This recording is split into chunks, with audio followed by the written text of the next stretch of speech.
Ya, Assalamualaikum warahmatullahi wabarakatuh. Waalaikumsalam warahmatullahi wabarakatuh. Selamat sore. Apa kabar hari ini? Capek? Udah sore. Ketemu lagi ya. Kita lanjut lagi kuliah KMMI-nya. Ini kelas A kan, benar ya? Kelas A. Berarti kelas A ini pertemuan keempat ya. Pertemuan keempat. Baiklah. Baik. Ketemu lagi sore ini kita alhamdulillah ya diberi kesempatan, diberi kesehatan untuk bersama-sama melanjutkan materi kita di KMMI. Materinya tentang yang akan dibahas di pertemuan keempat, yaitu materi tentang UML.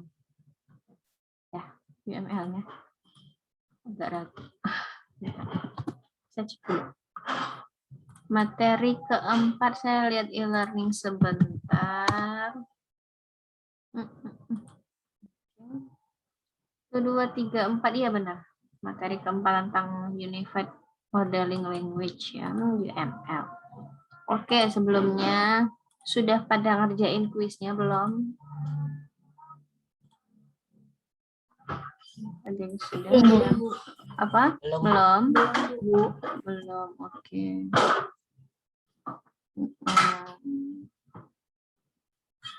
Waduh, ini kenapa? Bentar, saya lagi melihat nilai kuis peserta. Ada yang 0, kayaknya langsung di submit gitu ya. Tapi time takernya benar. Ya, biarkan aja lah, nanti dilihat lagi. Oke ya, nanti silakan dikerjakan kuisnya, jangan lupa. Kuis pertama. Oke, jadi untuk hari ini mungkin nggak terlalu banyak ya, sebab nggak terlalu banyak. Mudah-mudahan sampai jam 6 kita udah selesai gitu. Kasih korting dikit diskon. Jadi hari ini memang kalau untuk penjelasan tentang UML ya, nanti untuk pertemuan selanjutnya baru 4, 5, 6, 7, 8 ya benar ya. Pertemuan selanjutnya baru masuk ke use case. Use case baru kelas diagram. Jadi untuk pertemuan hari ini nggak terlalu banyak sih, dikit. Kita juga mainnya nggak terlalu banyak. Mungkin itu tadi, insya Allah mudah-mudahan jam 6 udah selesai. Tapi seperti biasa ya, kita tetap nanti di awal sesi pertama kita akan ini dulu tentang video tentang UML. Kemudian setelah video tentang UML nanti dilanjutkan sedikit brainstorming ya. Kemudian setelah brainstorming baru kita lanjutkan sama diskusinya, cuma 1 sesi ya. Jadi diskusinya nggak terlalu banyak, cuma pengenalan diagram untuk UML-nya aja. Jadi memang nggak terlalu, belum juga bisa masuk ke kasus karena UML-nya belum dibikin kan. UML itu kan baru bahasanya aja, belum bikin diagram apa gitu, belum. Jadi nanti pertemuan selanjutnya baru ke use case gitu. Oke, sebagai pembuka supaya semangat ini saya akan langsung nih ngasih link. Bentar ya.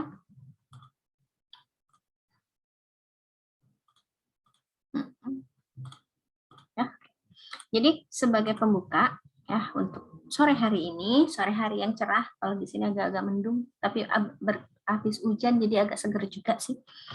Ya, jadi sebagai pembuka saya minta nanti satu peserta untuk di sini saya punya gambar ya, saya punya beberapa gambar. Sebentar, saya coba share screen aja.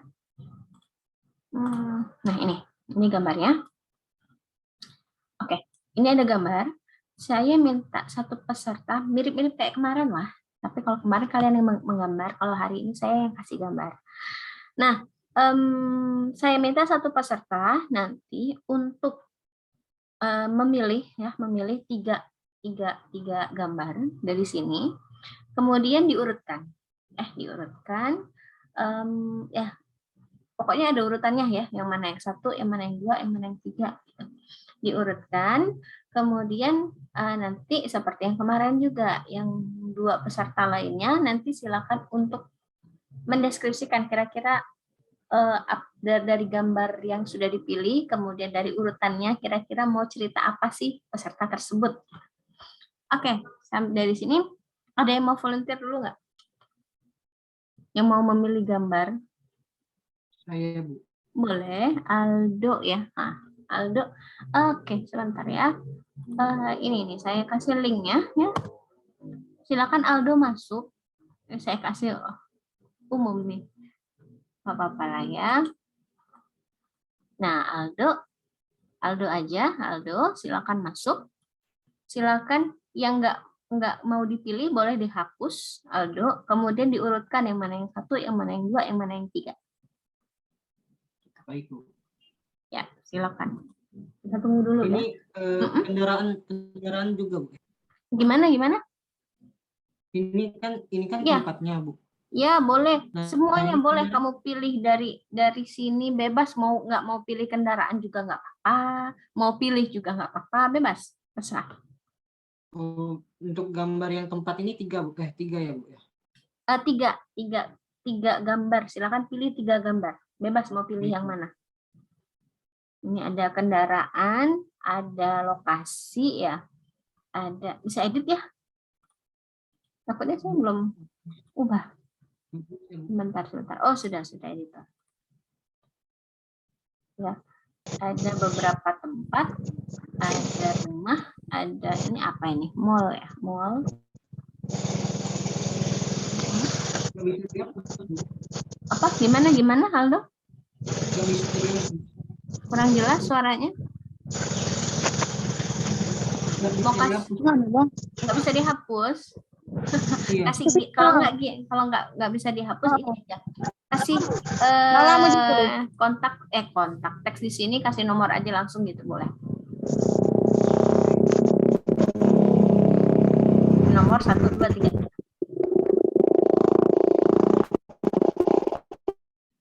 Ini maaf ya, saya mute. Iya. Boleh dikasih nomornya aja, kalau nggak bisa dihapus ya udah nggak apa-apa. Kasih nomor aja.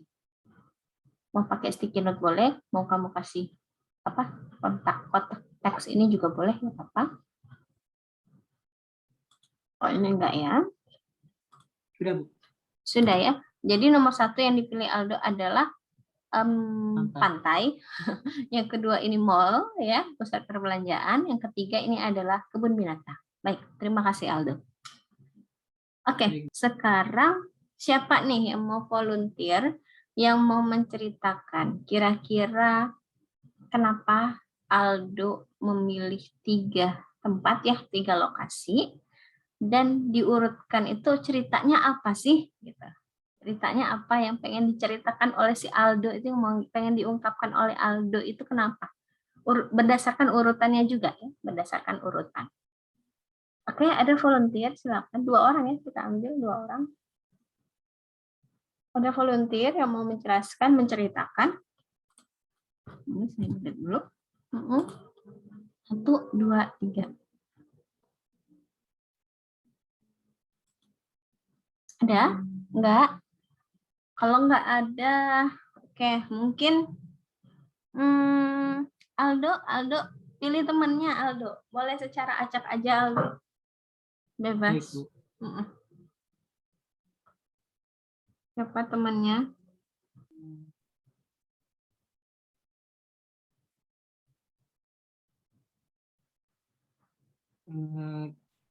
Kak Riza.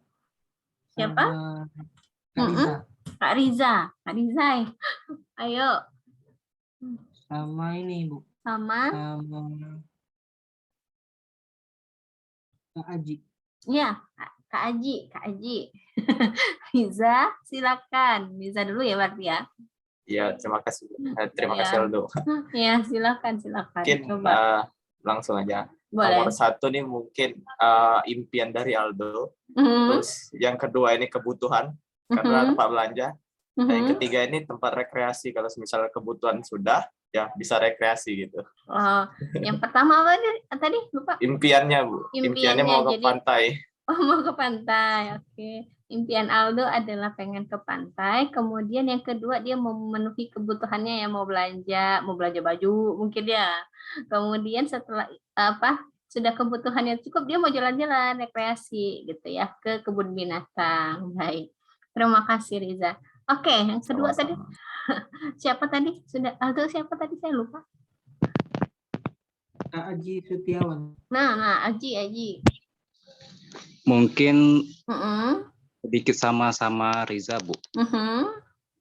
Pertama, mungkin karena belajarnya dia terlalu padat, jadi dia butuh refreshing ke tempat.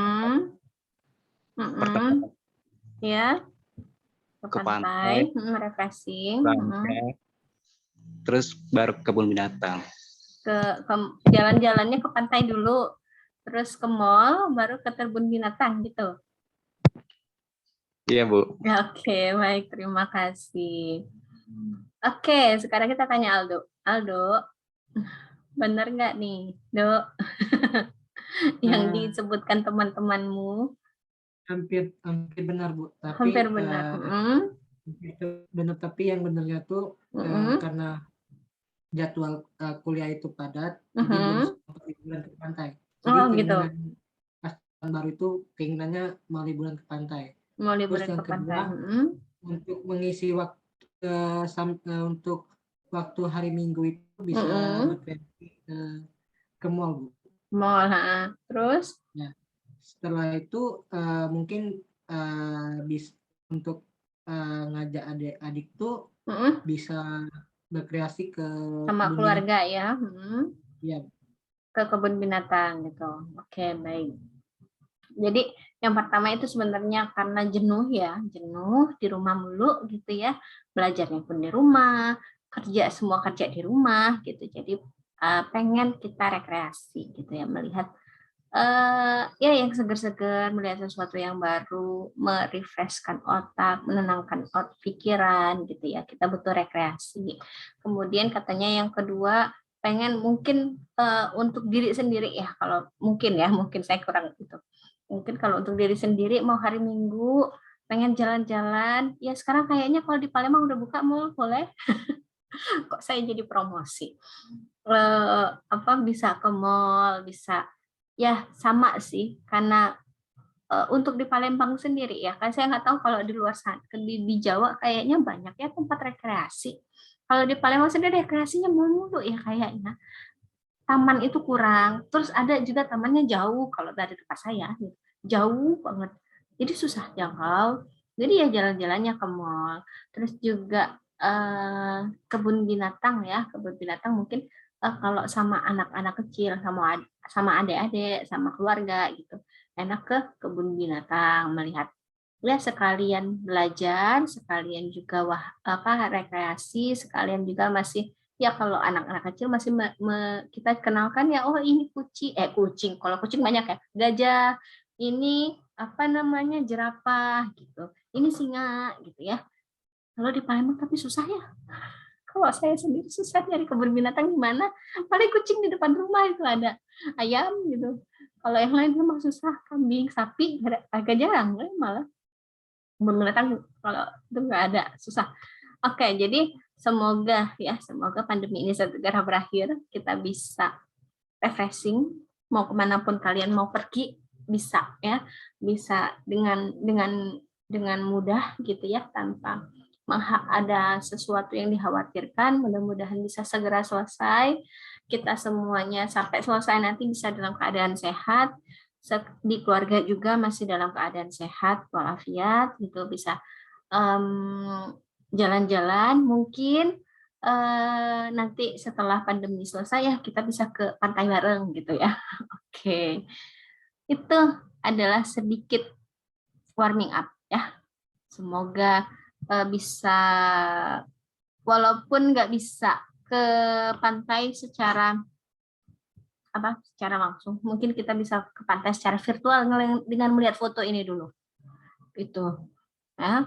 Nggak ada yang mau keluar negeri nih, terlalu jauh mungkin.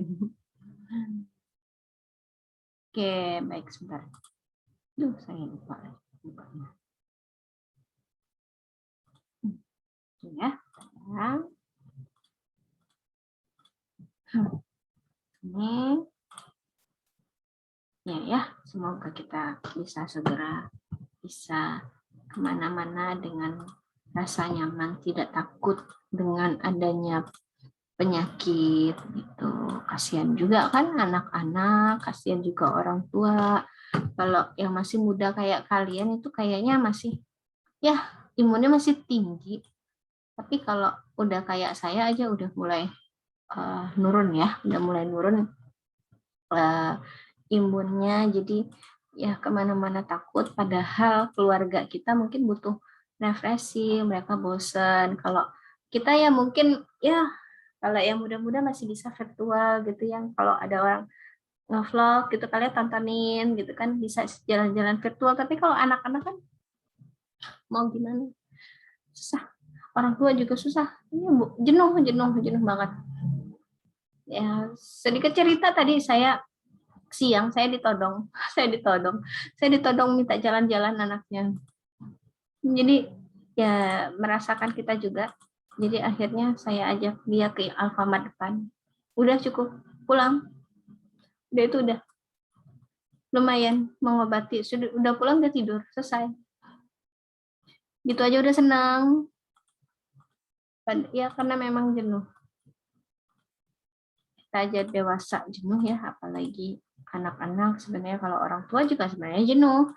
Ya tinggal kalian ya, kita yang sebagai orang muda ya, apalagi kalian itu yang masih muda-muda, gimana lah caranya supaya kasih video atau kasih apa. Lumayan jauh Bu.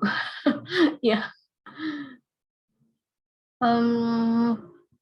kasih apa ya, gimana lah caranya supaya bisa merefresh otak biasa. Sambil sambil jalan, bukan jalan sih, mungkin belum bisa jalan kemana-mana, tetapi kita ini aja, kita mungkin virtual atau apalah, atau kasih sesuatu yang dia suka, beliin buku lah atau apalah ya, cari-cari lah cara gitu, atau pesan makanan bareng-bareng sama keluarga itu boleh juga, sekali-sekali kan gitu, apa masalah. Oke, baik. Nah, tadi sudah sedikit brainstorming, sekarang kayaknya masih pada lemes nggak? Sore-sore masih pada lemes, masih pada pusing, masih pada suntuk? Masih suntuk nggak? Kita ini ya, sekarang coba semuanya dihidupkan speaker, mikrofonnya kita sedikit, dibilang yel-yel juga bukan ya. Ya udahlah, pokoknya ya yel-yel anggap aja. Kalau saya bilang yel-yelnya, kalau saya bilang KMMI, kalian jawab yes gitu. Terus ini kelas A kan? Kalau saya bilang kelas A, kalian jawabnya apa? Tadi yes, sekarang pasti the best. Oke? Ya, sekarang dihidupkan dulu mikrofonnya. Saya mau dengar suaranya rame-rame biar kompak. Jadi kalau saya bilang KMMI ya gitu, yes ya jawabnya. Kemudian kalau saya bilang kelas A, pasti the best. Bisa? Bisa, Bu. Bisa, kita mulai ya. KMMI. Yes. Kelas A. Pasti the best. Oke, sekali lagi, biar semangat. Yang lain kayaknya pada masih diem-dieman gitu. Delay Bu. Delay. Ya. Halo, yang lain kita tunggu dulu. Biar mereka buka dulu. Halo, yang lain mikrofonnya tolong dibuka. Kita yel sedikit biar semangat. Walaupun sore-sore tapi masih tetap harus semangat. Siap? Udah mulai dibuka semua nih. Yang semangat ya. Siapa tahu nanti kita menang yel-yel. Yel-yel apa? Yel-yel KMMI ada gitu. Oke, kita mulai ya. KMMI. Yes. Kelas A. Pasti the best. Oh, lu masih lemas-lemas. Semangat dikit sekali lagi. KMMI. Yes. Kelas A. Best. Oke, semoga kelas A selalu the best, selalu mendapatkan nilai terbaik juga ya. Amin. Amin. Dapat nilai A juga, kelas A dapat nilai A. Oke, sekarang kita mulai masuk ya sesi pertama. Itu kita buka, saya buka sebuah video pembelajaran. Silakan ditonton. Mengenai di sini kita membahas tentang UML ya, tapi UML-nya memang yang saya bilang tadi masih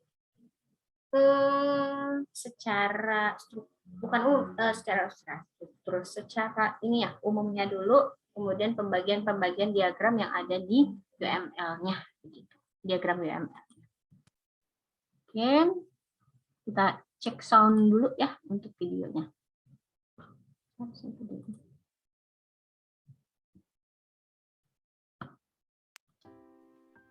Assalamualaikum warahmatullahi wabarakatuh.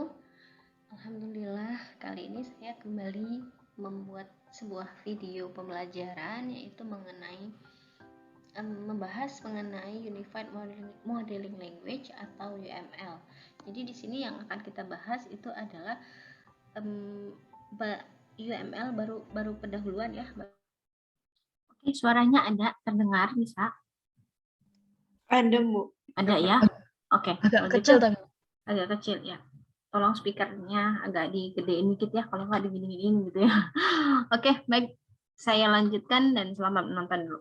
Baru pendahuluan tentang UML, bagaimana struktur UML itu, diagram apa saja yang ada di UML, gitu. Itu yang akan kita pelajari pada kesempatan kali ini.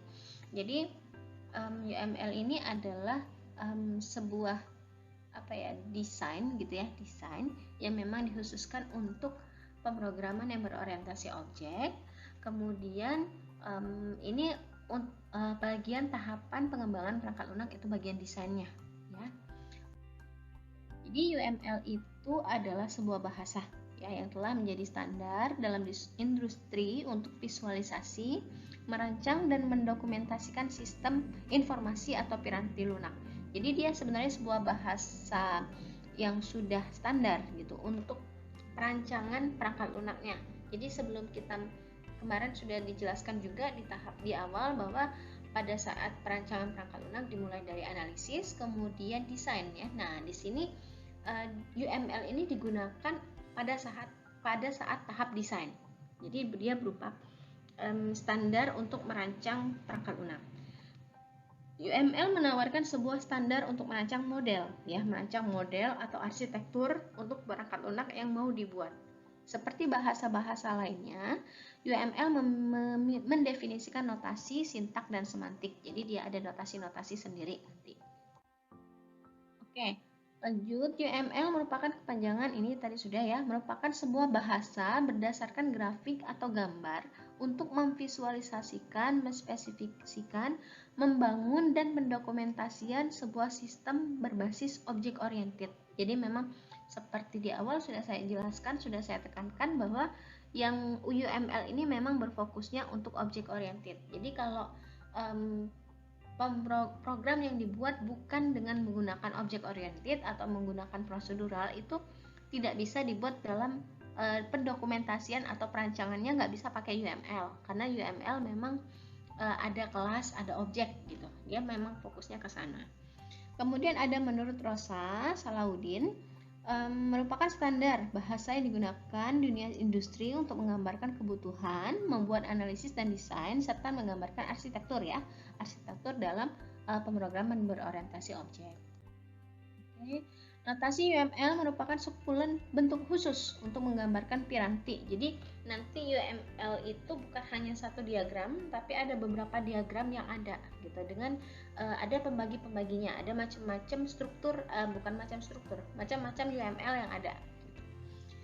Setiap bentuk UML memiliki makna, punya sintak, mendefinisikan bagaimana bentuk tersebut akan dikombinasikan. Jadi di dalam UML ada sintak-sintaknya, setiap diagram ada sintaknya. Nanti bagaimana kita mau mengembangkan program atau mengembangkan struktur yang ada di dalam program tersebut. Notasi UML diturunkan ada dari 3 notasi sebelumnya, itu ada dari Grady, ya, ada dari Jim, kemudian ada dari IFAR. Jadi dia ada dari OOD, kemudian OMT sama OOSE. Jadi UML itu dibentuk dari object oriented. Jadi desain, ada yang modeli teknik, ada yang object oriented software engineering. Jadi diturunkan dari sana. Nah, di sini kita belajar dulu sejarah dari UML tersebut, dari ada OD, OMT sama OSE, kemudian dari ada beberapa penyumbang untuk pembangunan UML, ada dari Mayer juga, sehingga menghasilkan yaitu UML menjadikan ada sebuah OMG, Object Management Group. Jadi dibentuk menjadi sebuah Object Management Group. Ini ya sedikit sejarah dari. Nah, ini sedikit sejarah UML juga. Jadi sudah banyak melakukan revisi sampai sekarang gitu.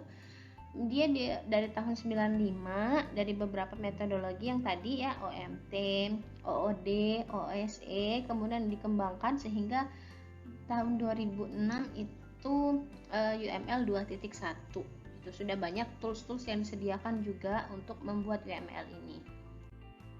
Oke, jadi di sini dijelaskan macam-macam UML. Ada 3 macam, ada struktur, ada behavior, sama interaction. Kalau struktur itu lebih kepada bentuk dari objek ataupun kelas. Jadi menjelaskan sebuah struktur statis yang dimodelkan. Kalau behavior itu apa yang bisa dilakukan oleh oleh si kelas ataupun objek, digunakan untuk menjelaskan kelakuan, ya, rangkaian perubahan yang terjadi. Misalnya kalau datanya dimasukkan, dia akan berubah menjadi apa gitu. Kalau misalnya data yang keluar terus dia menjadi apa, itu behavior.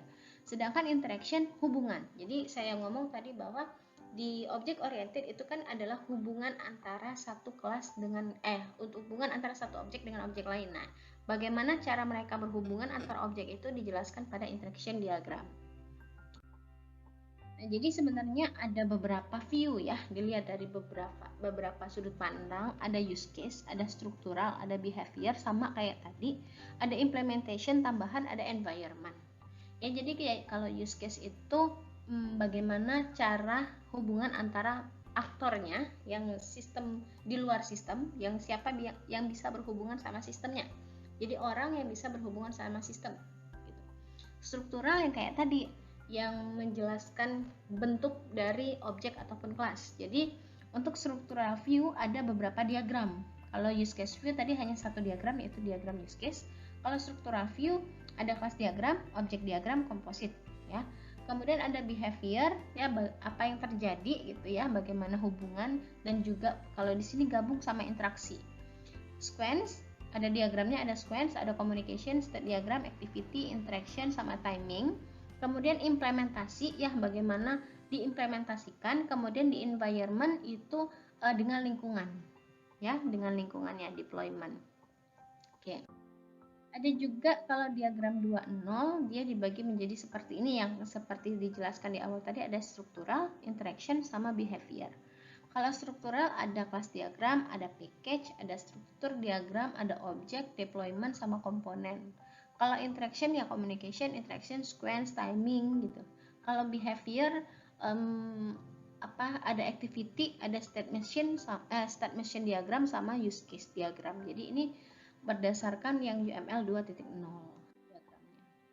Ada juga dari analisis dan desain ya, ada dari Zahman Framework Dia dari kebutuhan, kemudian dia akan menjadi use case model. Use case model menjadi kelas diagram berdasarkan kebutuhan juga. Ini termasuk ada struktural ya. Ini kalau use case model termasuk struktural sama behavior. Jadi dia gabungan ya. Kalau ini berdasarkan si Zahman framework ya.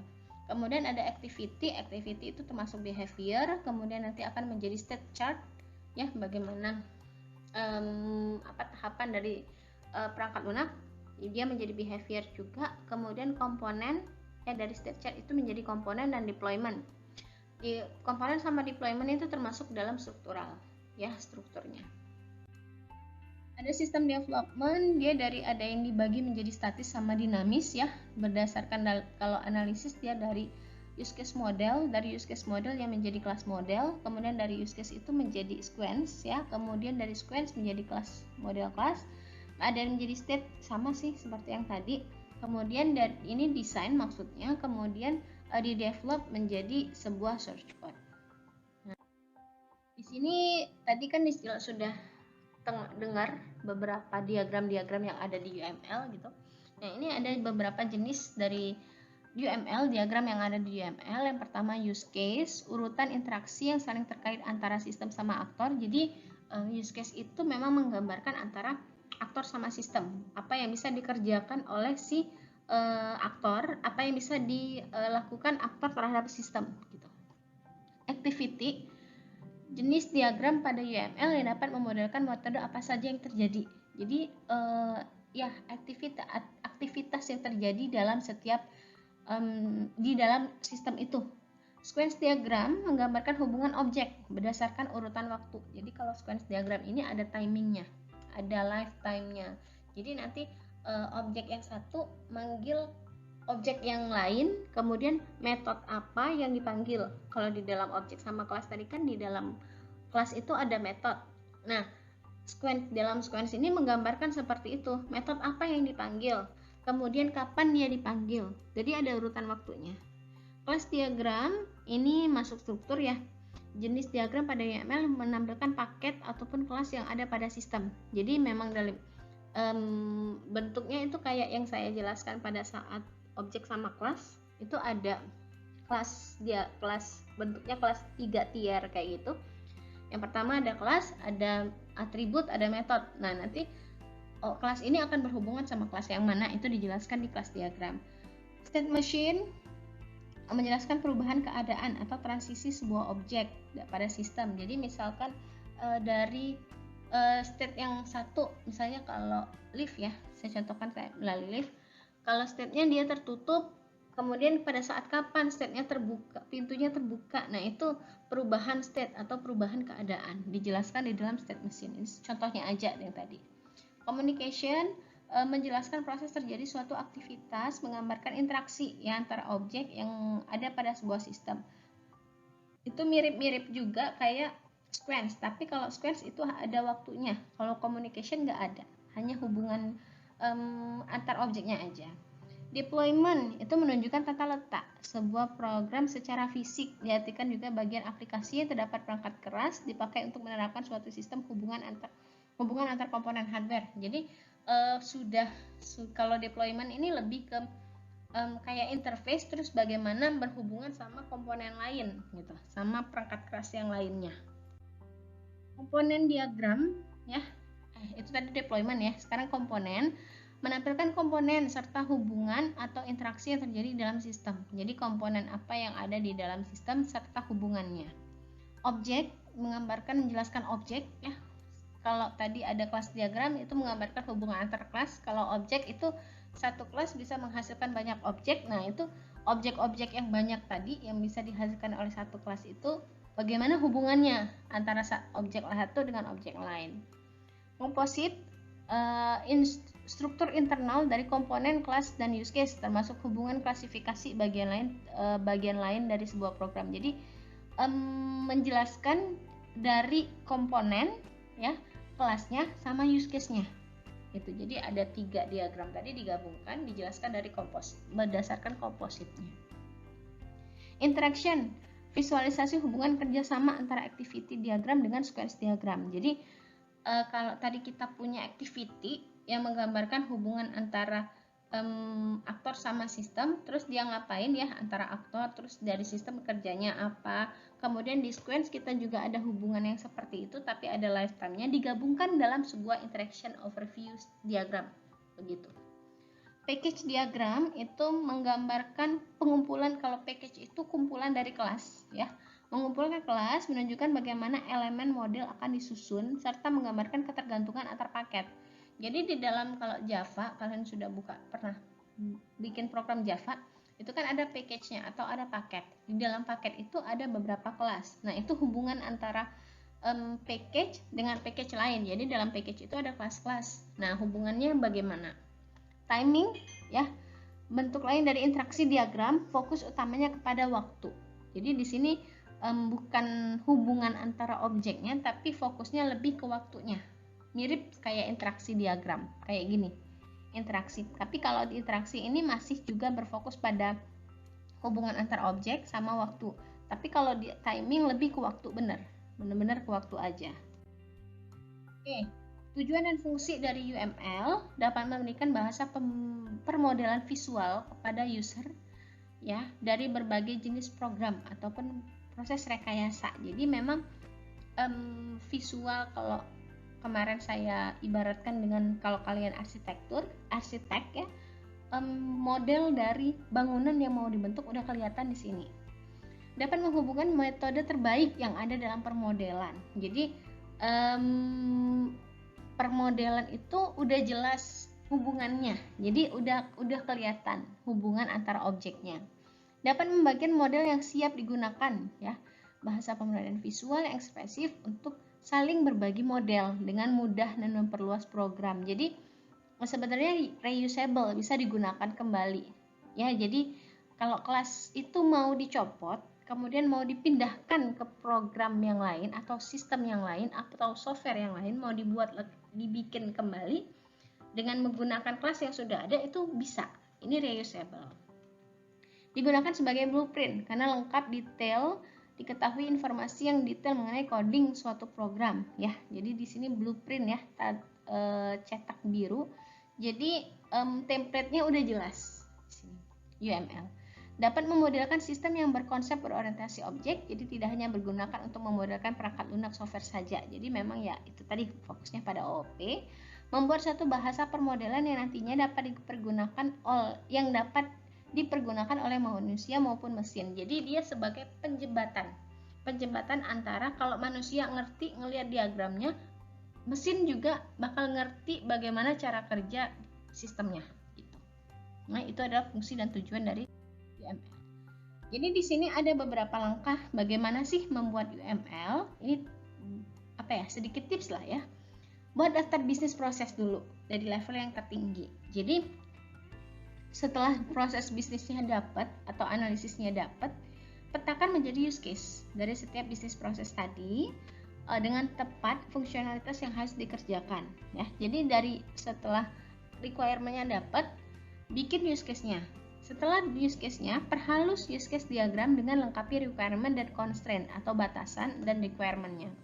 Kemudian buat deployment diagram secara kasar untuk mendefinisikan arsitektur fisik. Jadi deployment-nya bagaimana, kemudian requirement lain non-fungsional boleh dibuat. Kemudian berdasarkan use case ini tadi, buat activity-nya.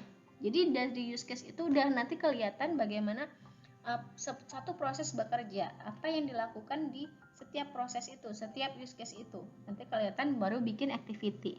Setelah bikin activity, definisikan objek dalam bentuk package. Jadi kita definisikan objek apa yang akan muncul. Jadi activity itu udah kelihatan juga objek-objek yang akan terbentuk.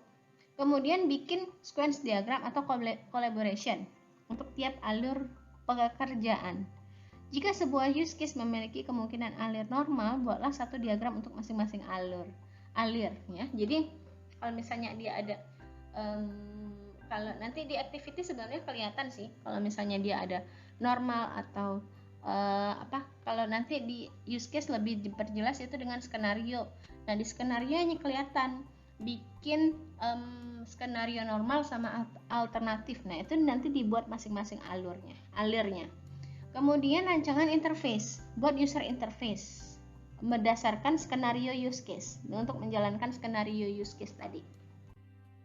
Kemudian sudah bikin interface, bikin kelas diagram. Setiap package domain dipecah menjadi hierarki kelas. Jadi tadi kan sudah didefinisikan package-nya, baru dibuat kelasnya. Untuk kemudian bisa bikin unit test untuk menguji fungsional. Setelah kelas diagram dibuat, maka dapat melihat kemungkinan pengelompokan kelas. Bisa dibuat komponen diagram. Kemudian tes integrasi untuk setiap komponen. Ya, tes bisa dibikin integration test. Jadi komponen itu hubungan antara yang kecil-kecil itu nanti digabungkan. Nah, itu menjadi integration test. Perhalus deployment yang sudah ada, detailkan kemampuan dan requirement sistem operasi dan petakan dalam komponen dalam node. Jadi dari deployment tadi diperhalus lagi. Kemudian kita membangun sistem. Ada dua pendekatan, dari ada berdasarkan use case, ada berdasarkan komponen. Kalau berdasarkan use case, mengassign setiap use case kepada tim pengembang menjadi unit kode yang lengkap dengan tes. Jadi di sini tadi ada di dalam use case-nya ada unit testing ya. Nah, itu unit test, ada unit kode itu menjadi unit test. Nah, itu diserahkan kalau pendekatan use case, kalau pendekatan komponen mengassign setiap komponen kepada tim pengembang. Jadi komponen yang sudah dibikin di tahap di tahap sebelumnya tadi ada komponen. Kalau saya sih biasanya pakai pendekatan use case, jarang saya menggunakan pendekatan komponen karena menurut saya lebih gampang. Melakukan uji modul ya, uji modul unit testing sama integration testing berdasarkan kode dan Piranti Lunak siap dirilis. Jadi ini kan kalau semuanya diagram yang mau dibuat ya, langkah-langkah. Tapi kalau misalnya hanya beberapa, misalnya kalau untuk TA gitu, biasanya itu hanya bikin yang diagram yang pertama, analisis dulu. Analisis dapat bisnis proses, dapat requirement ya. Sudah dapat requirement, langsung aja kebutuhan fungsional nanti bisa ditambah-tambah. Fungsional sama non fungsional. Dari kebutuhan fungsional itu akan menjadi use case. Ya, dari satu kebutuhan fungsional menjadi use case. Jadi dipetakan ke use case. Setelah dipetakan ke use case, satu use case itu akan menjadi satu skenario. Di dalam skenario ada skenario normal sama skenario alternatif. Kemudian dari skenario itu langsung bikin activity. Jadi berdasarkan skenario use case itu udah activity-nya lebih gampang. Kemudian setelah activity baru masuk ke bikin sequence diagram, karena di dalam activity kan udah kelihatan aktor melakukan proses klik apa gitu, terus nanti proses apa. Nah, kita detailkan apa yang dikerjakan oleh sistem di sequence diagram. Jadi sequence diagram nanti udah muncul kelasnya, kelas yang akan terlibat, kemudian metodenya. Kemudian baru dari sequence diagram bikin kelas diagram. Selesai ya. Jadi di dalam kelas diagram itu nanti kelihatan hubungan antara satu kelas dengan kelas lain. Jadi ngelihatnya nanti dari kelas diagram itu hubungannya harus sama dengan yang ada di sequence. Kalau sequence objek kelas A berhubungan sama kelas B gitu ya, atau objek A berhubungan sama objek B, berarti di dalam kelas diagram kelas A harus berhubungan sama kelas B. Nanti kelihatan di sana. Nah, itu kalau untuk TA ya. Jadi memang tidak terlalu banyak kelas atau diagram yang digunakan. Jadi hanya beberapa diagram itu aja. Jadi use case, skenario use case ya, kemudian activity, kemudian sequence diagram sama kelas diagram. Cukup itu aja. Ya, ini beberapa tools yang mendukung bisa digunakan, ataupun misalnya punya tools UML yang lain ya boleh digunakan. Mungkin ya, segitu aja penjelasan dari saya mengenai UML, pengantar UML. Kalau mau ada pertanyaan silakan di komen di YouTube ataupun langsung tanya ke saya juga boleh. Akhir kata saya.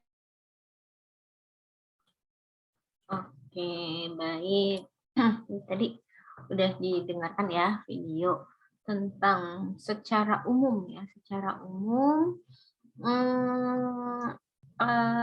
struktur ataupun diagram-diagram yang ada di dalam UML. Jadi UML itu adalah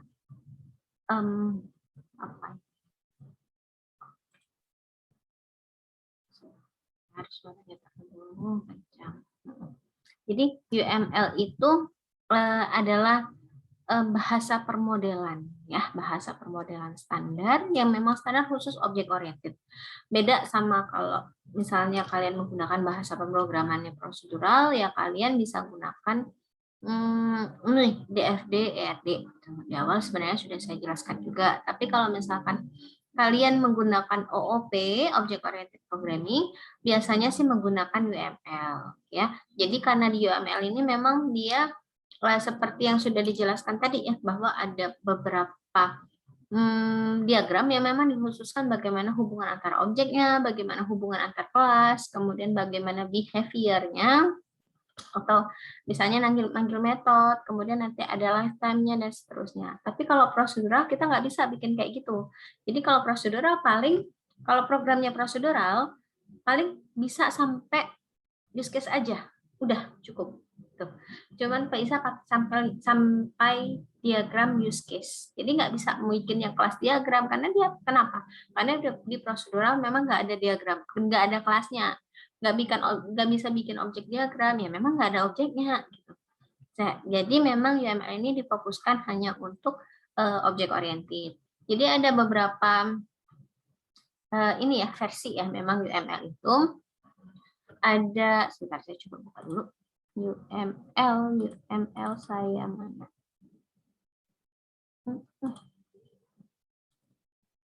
Nah, coba ya kita lihat dulu. Jadi di situ ada beberapa versi.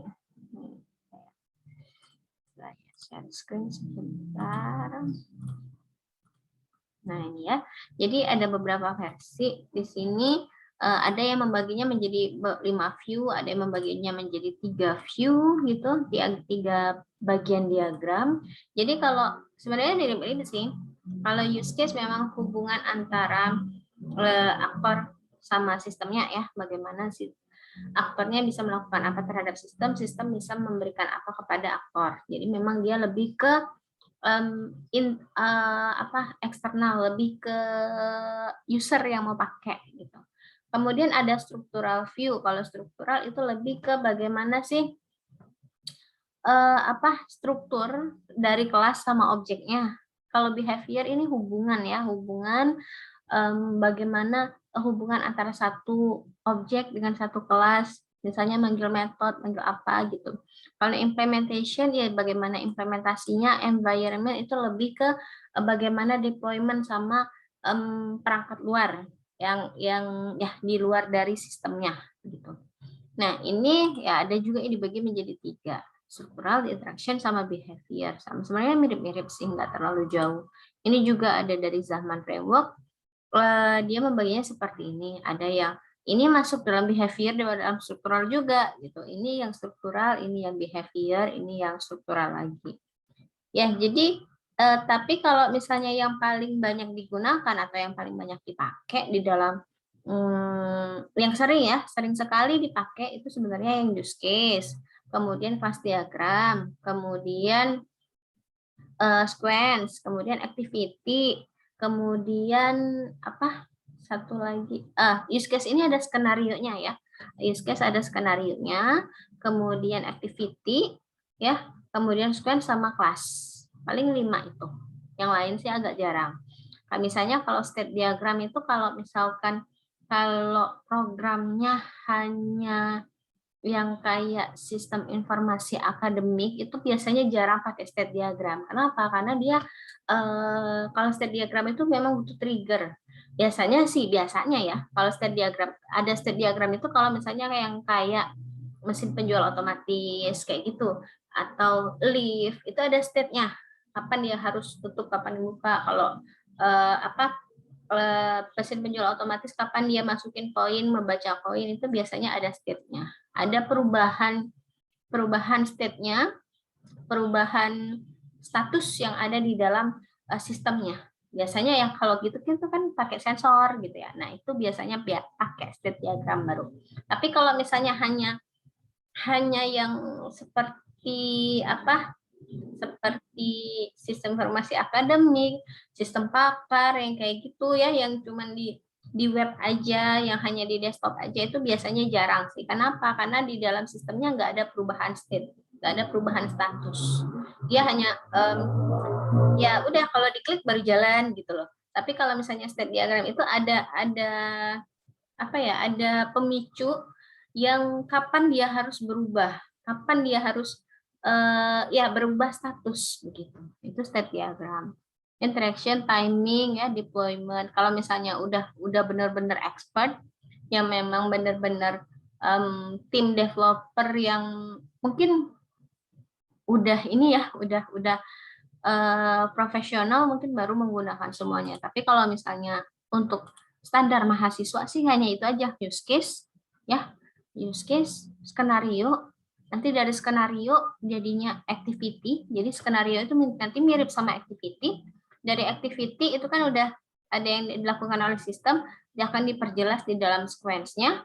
Kemudian dari sequence nanti kita bisa melihat kelas diagramnya, itu aja. Oke. Baik, dari situ apakah ada pertanyaan dulu? Silakan mengenai UML. Jadi itu tadi ya, memang kita belum, untuk hari ini mungkin nggak terlalu banyak, sebab memang baru luarnya dari UML. Tapi kayaknya ya, tapi saya belum tanya lagi ya sama Pak Julian. Kalau saya ngelihat di apa ya, subbab yang ada di e-learning-nya kan itu beliau yang bikin kan subbabnya, use case segala macam. Nah, itu kita hanya belajarnya use case, class diagram sama interaction. Nggak ada yang skenario, nggak ada yang activity.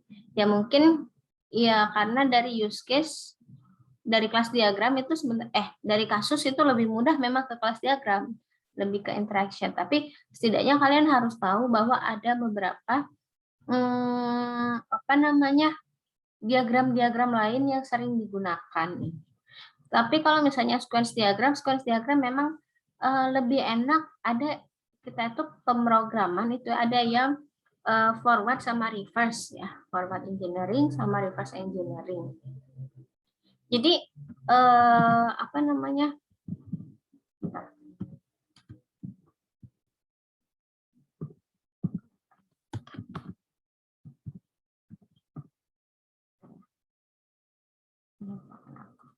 bentar, saya mau Oke.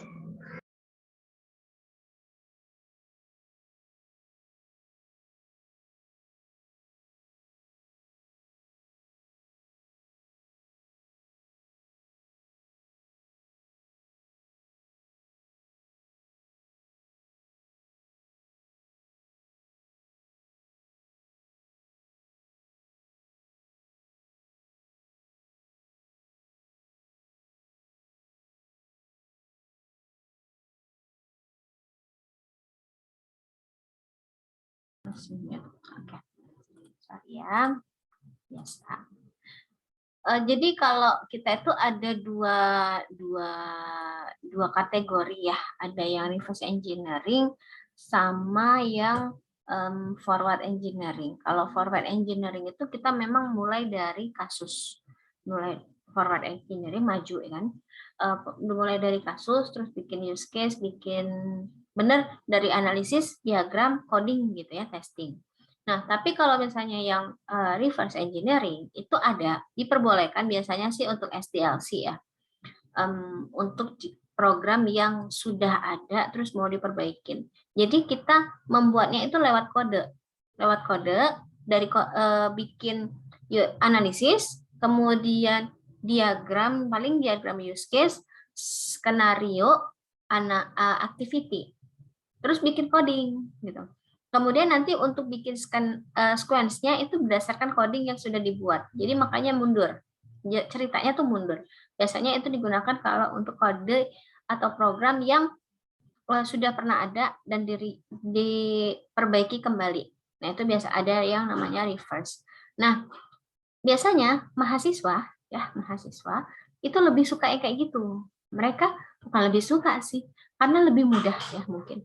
Mereka kan jarang dari awal, jarang mengelola sistem, jarang menggali dari kebutuhan terus bikin sequence. Jadi bingung mau bikinnya sequence itu bikin metodenya apa, yang mana manggil objek, yang mana manggil metode, itu bingung. Nah, makanya diperbolehkan kalau untuk Fasilkom ya, diperbolehkan itu yang reverse. Jadi mereka bikin kode, kalau saya yang bimbing biasanya gitu. Kodenya udah. Saya paling lihat kalau sebelum kodenya belum, paling lihat itu tadi use case, skenario sama activity. Nah, nanti pada saat sequence kodenya udah, programnya udah, baru kita bongkar program, baru kita bikin sequence begitu. Jadi memang ada dua macam engineering ya atau pengembangan. Nah, karena itu tadi lebih mudah, jadi karena belum banyak pengalaman. Jadi ya nggak apa-apa belum banyak pengalaman, kecuali kalau orang yang sudah biasa, ya mereka udah bisa berpikir ini bakal manggil objek ini bakal manggil objek ini dengan metode ini, itu udah biasa. Tapi kalau misalnya mahasiswa kayaknya agak susah, makanya bikin coding dulu, bikin program dulu, program beres baru bikin sequence, jadi mundur alurnya. Itu diperbolehkan, jadi jangan salah, kenapa diperbolehkan padahal kan urutannya harus analisis, desain, coding, testing gitu. Ya enggak juga, ada forward, ada reverse, ada dua macam ya. Oke, jadi itulah sedikit tentang pembuatan UML yang ada diagram UML yang ada. Oke, sampai sini ada pertanyaan belum? Belum.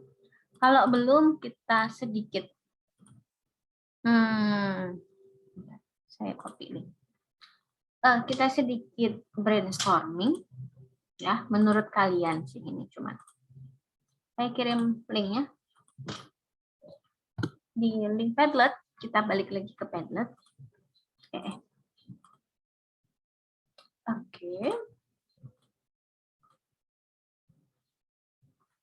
Ya, kita balik ke Padlet. Di sini saya sudah menyiapkan pertanyaan. Menurut kalian, seberapa sulit sih membuat desain dengan menggunakan UML itu? Menggunakan diagram UML. Menggunakan UML dengan diagram-diagramnya. Nah, cara mainnya ini agak sedikit beda sama kemarin. Nanti dituliskan ya, sama ya, masih mirip. Ini ada @post gitu. @post, kemudian misalnya kalian ketik apa, misalnya saya ketik aja macam-macam gitu. Gitu ya. Kalau udah saya publish, kemudian di sini nanti bisa dihubungkan connect to post, kita connect-kan ke sini. Oh iya, namanya tinggal. Sebentar, disconnect dulu. Ini connect to post. Nah, tuliskan labelnya, misalnya tuliskan nama kalian. Misalnya siapa, Ani gitu. Connect, nanti akan muncul Ani. Begitu, ya. Jadi di sini ada connect to post-nya. Begitu. Ya, jadi tuliskan nama kalian. Jadi menurut kalian apa sih, seberapa sulit sih membuat desain dengan menggunakan UML? Oke, silakan saya hapus dulu ini. Silakan masuk ke link Padlet-nya. Kemudian silakan tuliskan menurut Anda. Bisa ya masuk ya? Semoga bisa. Baik. Saya mundurkan ini sedikit.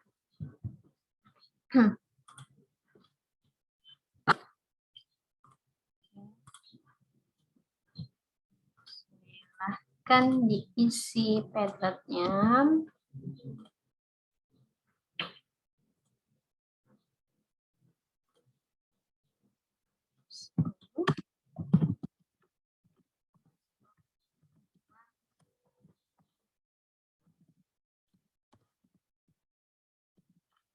Empat ya kalau itu. 25 Agustus.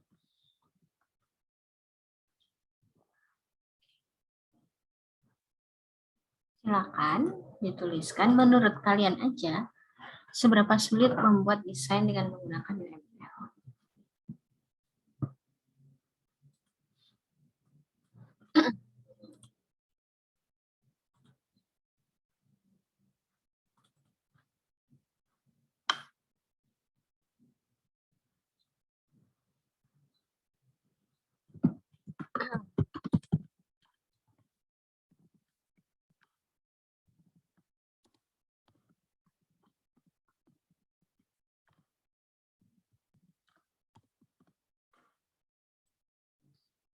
Berapa sulit?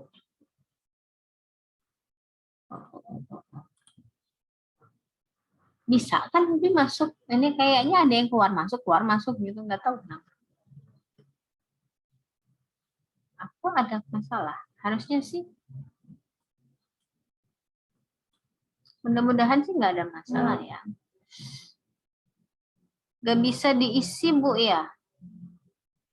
Ah, bisa. Ini udah ada yang ini. Udah ada yang nulis. Ditambahkan ya, misalnya lumayan sulit di bagian mana kira-kira menurut kalian? Ditambahkan. Yang cukup sulitnya kira-kira di mana? Bisa kok. Ini diklik add post di sini, kemudian tuliskan. Begitu. Coba di refresh aja dulu. Nah, dia dites dulu boleh. Agak diperjelas sedikit ya, lumayan sulitnya kenapa? Kira-kira menurut kalian nih. Oke. Cukup sulitnya kenapa? Lumayan sulitnya kenapa? Kita belum bikin ya, tapi mudah-mudahan nggak sesulit apa yang kalian dikerjakan secara tim. Iya. Mudah-mudahan.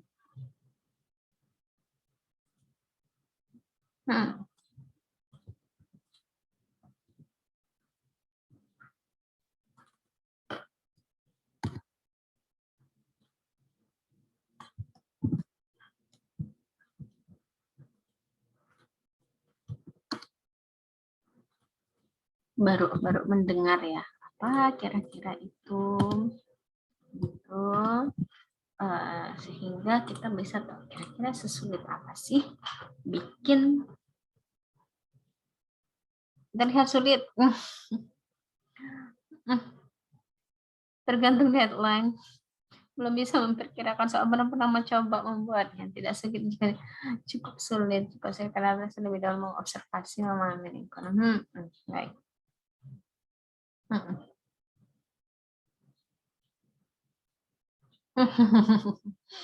Iya.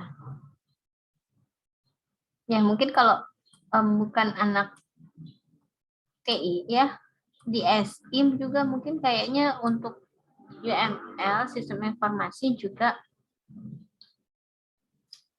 nggak terlalu ya. UML paling ERD, DFD gitu, konteks diagram. Tapi kalau informatika ya dia udah tahu gimana sulitnya. Oh enggak. Gimana susah mudah susah.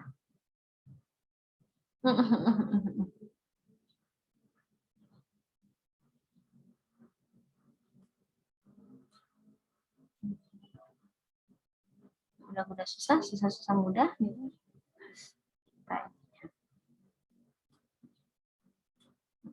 Saya tarik dikit ya. Ini ketutup. Si enam temannya ketutup.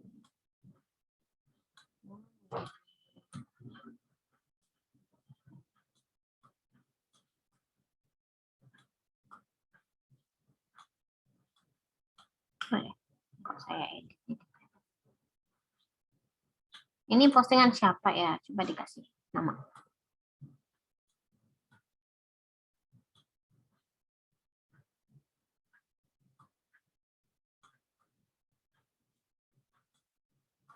Geser dikit ya, biar muat. Yang lain silakan.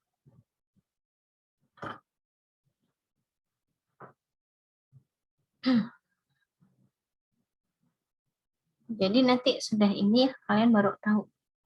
Baru kita bisa melihat langsung bentuk-bentuk dari si diagram UML. Walaupun belum bikin, tapi kenalan dulu sama bentuknya. Nanti baru kita pelajarin satu-satu.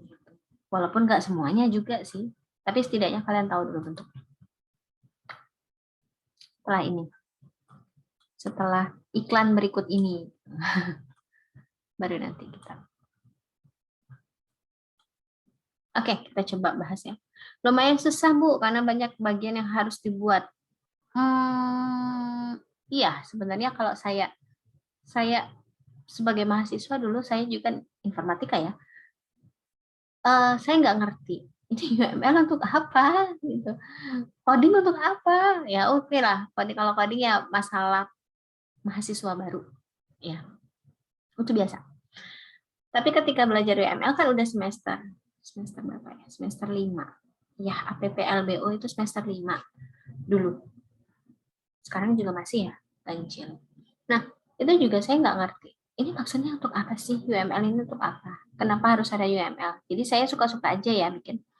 Saya suka-suka aja bikin pada saat tugas ya, bikin-bikin aja, nggak tahu artinya apa. Dan juga ya kayak ini banyak banget ya bagian-bagiannya gitu ya. Aduh pusing. Saya nggak ngerti. Akhirnya pada saat TA masih asal-ngasal aja juga. Terus dan juga tidak banyak yang ngasih apa ya, ngasih pelajaran gitu. Ya karena sayanya juga ya udah bikin aja UML ini. Pokoknya pikirnya kalau dulu programnya jadi selesai TA. Nggak tahu apa esensi dari UML. Kan dulu kan juga ada. Dulu harus object oriented. Ya pengalaman aja sih. Kalau dulu informatika di Unsri, saya juga alumni dari Unsri, jadi harus object oriented. Ya udah saya bikin program yang ada kelasnya, ngerti, tahu program yang ada kelasnya, ada objeknya, tahu. Udah bikin, terus itu tadi saya udah bikin tadi, terus baru bikin UML-nya, ya, bikin diagramnya. Nggak tahu namanya, tahu sih UML tapi nggak terlalu paham. Udah bikin diagramnya, habis bikin diagramnya ya udah use case. Use case-nya saya ingat banget itu. Kalau kalian kenal Pak Fahru Rozi, ya Pak Obed, kalau orang Unsri tahu, mudah-mudahan tahu. Pak Obed itu pengunci saya waktu itu. Kamu itu kalau bikin use case lihat aja tombolnya. Dia bilang gitu. Nah, karena saya nggak paham. Saya bikin aja. Use case-nya sebiji, satu, udah bikin. Kamu itu kalau bikin use case, beliau penguji, mereka jelasin. Kalau kamu bikin use case, itu lihat aja tombolnya. Kalau tombol ini berarti satu use case, satu proses. Tombol ini satu proses. Oh gitu, baik. Kita ubah bikin. Sudah bikin, ternyata ngaruh kan sama skenario. Beliau nggak terlalu menjelaskan deh. Memang dulu kan hanya fokusnya sama use case aja. Skenario nggak terlalu diperdalam. Udah. Dulu kan ada program ujian program. Jadi memang yang dibahas bukan UML-nya dibahas, tapi yang banyak itu lebih programnya. Jadi codingnya tuh dibongkar sekali. Kalau sekarang itu kan ujian program nggak ada lagi, udah dicampur sama kompre ya. Nah itu benar-benar dibongkar sampai semester angkatan berapa itu masih ada ujian program. Itu programnya, tapi kalau UML-nya nggak terlalu. Paling dilihat use case-nya aja. Ya udah, karena nggak terlalu paham memang. Sayanya nggak terlalu paham gitu. Ya udah bikin use case, skenario kan, udah bikinlah si apa. Kalau dulu activity nggak diminta sequence diagram, bikinlah si sequence diagram. Ya ngasal juga, cari searching gitu. Oh ngertinya cuman kalau ada looping, ada kondisi, itu ada kotak. Udah bikin. Terus kelas diagram ya udah sama kayak mahasiswa sekarang. Ya, kayaknya itu masalah semua mahasiswa deh, saya juga merasakan. Jadi ya udah use case sendiri, terus skenario sendiri, nggak ada hubungan sama use case, activity sendiri, sequence sendiri nggak ada hubungan sama use case. Paling hubungannya adalah berapa banyak use case itu jadinya berapa banyak sequence. Terus class diagram sendiri nggak ada hubungan sama sequence. Udah bikin, ya udah selesai. Ternyata untungnya itu tadi pada saat ujian program sama ujian komprehensif saya nggak pernah ditanya tentang UML, nggak terlalu panjang, nggak bagian bab 4 itu nggak terlalu banyak, jadi fokusnya hanya di use case. Ya udah, jadi salah di use case yang dijelaskan oleh Pak Obed tadi, ngikutin tombol. Ya udah, saya ngikutin tombol. Terus yang bagian yang lain nggak ditanya. Kebetulan saya juga nggak ngerti kan, saya lagi beruntung aja gitu. Terus lanjut ke bab 5 pengujian ya. Udah paham, ditanya coding dibongkar, coding semuanya bongkar, nggak masalah, kecil. Karena udah paham programnya. Oke, udah. Jadi setelah itu ya udah, cuman UML mah gampang. Nah, udah. Terus saya lanjut S2 di ITB. Pada saat di ITB bingung mau ngambil jurusan apa. Mikirnya kemarin itu nggak kepikiran sih mau ngambil jurusan RPL. Mikirnya yang pertama kalau AI, jurusan AI ya, artificial intelligence, saya nggak kuat ngoding, saya capek ngoding mulu, capek malas. Kalau nggak salah ada beberapa jurusan. Yang pertama AI, dua pilihan saya tuh, AI sama RPL. AI saya malas, saya nggak suka ngoding banyak-banyak. Kalau AI kan gitu setiap hari kayak kan sudah ada teman yang di sana duluan. Jadi katanya tanya-tanya kan gimana kalau jurusan situ. Oh, kalau jurusan AI mah kayak bikin TA tiap hari. Mampus. Saya nggak sanggup. Saya nggak mau malas. Terus satu lagi jurusan RPL. Ada teman satu. Sebelumnya itu hanya satu yang masuk jurusan RPL. Selain itu semuanya AI. Jurusan RPL, tanya, gimana jurusan RPL? Ya, paling ketemu bikin diagram mah gampang. Bikin coding nggak? Ada sih bikin coding, tapi nggak tiap hari. Nah, ini nih, pengen nih, gitu ya. Pengen bikin, oke lah, RPL aja. Tapi hati-hati. Gitu. Hati-hati kenapa? Hati-hati dosennya. Kok dosennya? Dosennya sih ada yang baik gitu ya, dia cerita. Ada yang baik. Kebanyakan sih baik-baik, nggak terlalu susah. Tapi ada satu, kalau kalian kenal sama Bu Ingriani Lim, nah itu dosen saya. Itu Ibu Inge. Ibu Inge itu si Macan Asia? Iya, itu dia. Beliau kan di RPL. Mikir lagi, kalau saya masuk ke jurusan AI, saya nggak kuat. Saya masuk ke RPL, ada Ibu Inge. Terus saya pilih yang mana dong? Ya udahlah, bodo amat lah. Saya paling kan ketemu di kelas gitu ya. Mikirnya paling kan ketemu di kelas mah Ibu Inge. Kan ada teman-teman yang lain. Ya udah. Terus ada nomor satu, udah nggak apa-apa, masuk aja. Ibunya memang begitu, aman aja dah. Yang penting kita ngikutin dia. Ya udah, ikut. Masuk di RPL, ambil jurusan RPL. UPS berangkat 6. Ketika di RPL, pertemuan ya memang masih membahas Alpro segala macam. Terus membahaslah tiba-tiba kan RPL itu kan memang bahas bukan UML juga sih, bukan hanya UML, tapi memang bagaimana tahapan pengembangan perangkat lunak mulai dari analisis sampai ke maintenance, kemudian bagaimana SDLC-nya, life cycle-nya gitu ya. Masuklah sama beliau,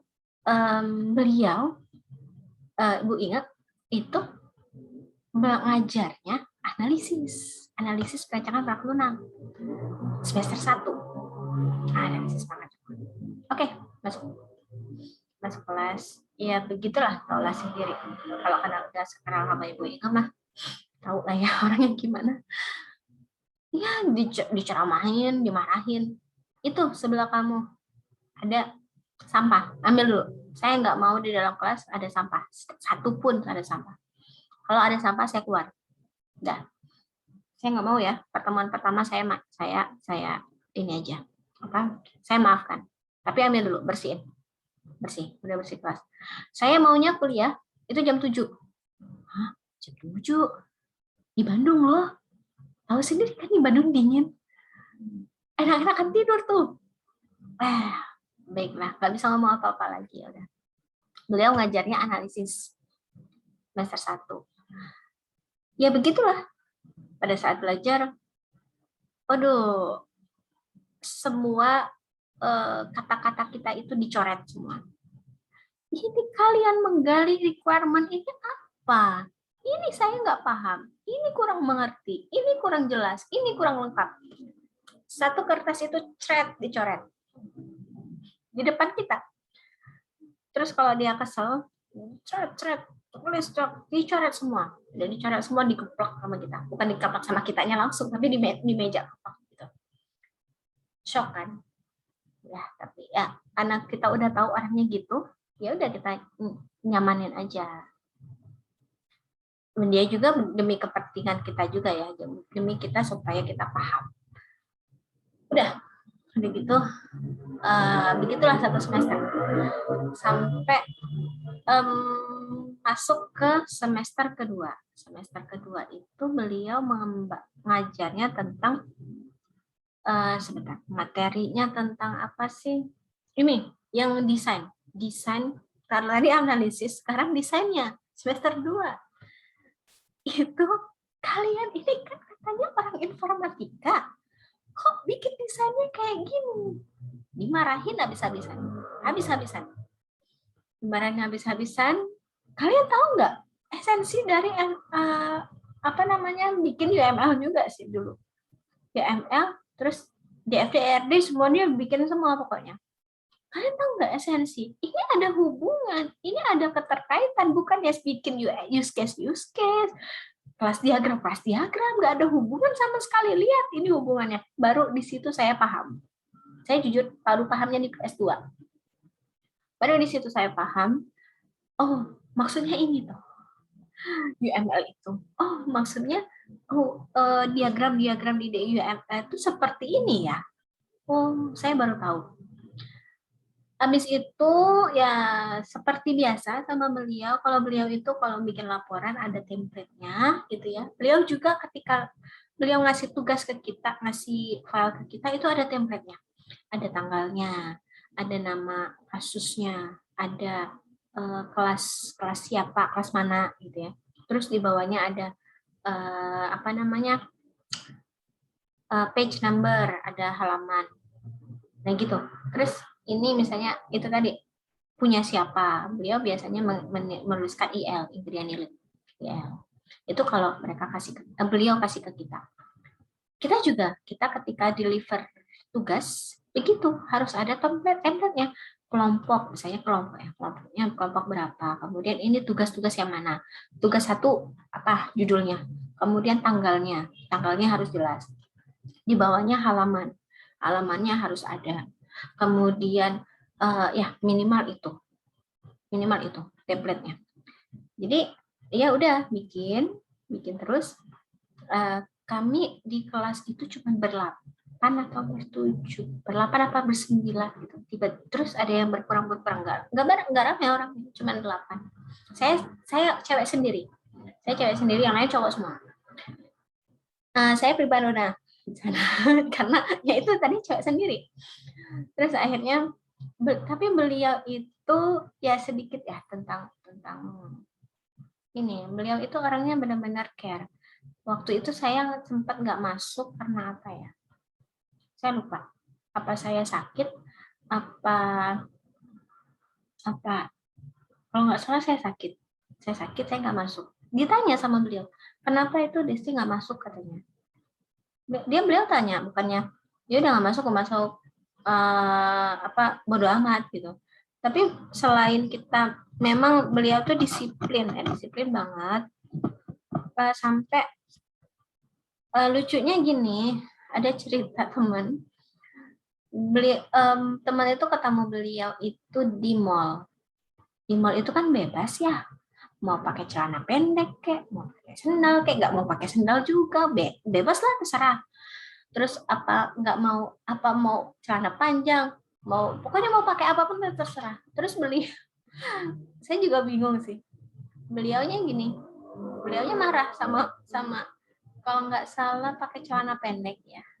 Ada orang yang beliau juga nggak kenal pakai celana pendek, terus dimarahin. Mungkin kalau di kampus sih oke lah ya, karena memang masih dalam kawasan kampus gitu. Tapi kalau di mall kan aneh. Beliau marahin itu anak yang pakai celana pendek. Itu kamu kalau pakai celana pendek itu malu-maluin aja katanya. Padahal beliau tuh bukan Islam ya, bukan Islam. Itu malu-maluin aja, kenapa dibuka-buka? Terus tuh panjangin, nggak bisa dipanjangin Bu. Ya udah kamu pulang aja katanya. Pulang aja kamu. Ngapain kamu pakai pendek-pendek kayak gitu? Kan malu dilihat orang. Itu kan nggak bagus juga. Ngelihatnya kan nggak enak gitu. Terus teman saya yang ngeliat itu bingung. Ini kenapa? Kan ini di mall, Bu, bukan di kampus. Kalau di kampus mah ibu mau marahin mah bebas ya. Beliau itu kita itu harus pakai sepatu. Kadang ya suka namanya mahasiswa ya suka bandel pakai sendal. Ketahuan pakai sendal sama beliau, kalian mau tahu disuruh apa? Sendalnya itu disuruh bolong. Sendalnya itu kan kalau sama beliau definisi sepatu itu ada tali belakang. Cukup tali belakang itu udah dibilang sepatu. Jadi kalau pakai sendal, ketahuan sama beliau pakai sendal, nggak tahu mahasiswa siapapun gitu, kelihatan sama dia pakai sendal, disuruh sendalnya itu dibolongin di belakang atau di sampingnya itu, terus cari tali rapia atau tali apapun pokoknya, dikaitkan di belakang. Udah jadi sepatu kata beliau gitu. Ya, beliau memang keras. Terus tiba-tiba beliau lah, saya nggak tahu kerasukan apa ya, saya juga bingung. Saya nggak tahu kerasukan apa, jadinya saya pembimbingnya beliau gitu pada saat tesis. Saya nggak tahu kerasukan apa, tiba-tiba beliau itu mengajukan, ya siapa yang mau bimbingan sama saya? Ya semuanya, coba bikin proposal. Siapa yang kira-kira pengen bimbingan sama saya, ajukan sama saya. Ini saya punya beberapa ide gitu. Ya saya kan ikut ajukan gitu. Terus akhirnya sudah ngajukan, pas ngajuin ya udah ada beberapa yang saya tolak, enggak kan gitu, saya tolak, ini saya terima. Yang dia terima itu adalah bertiga, saya satu, dua teman saya. Terus satunya itu agak-agak ngadat bimbingannya. Terus saya berdua kan tinggal. Jadi kami itu bimbingan pertama, ingat banget bimbingan pertama itu bikin proposal kata bab 1 pendahuluan. Kalian tahu bab 1 pendahuluan kalimat pertama itu kami bikinnya berapa lama? Kami bikinnya kalimat pertama itu hampir 2 hari. Hanya kalimat pertama. Gak cocok banget sama beliau. Bingung. Ini kenapa ibu ini? Ya karena beliau biasa menganalisis kayak gitu ya, biasa lengkap, biasa jelas.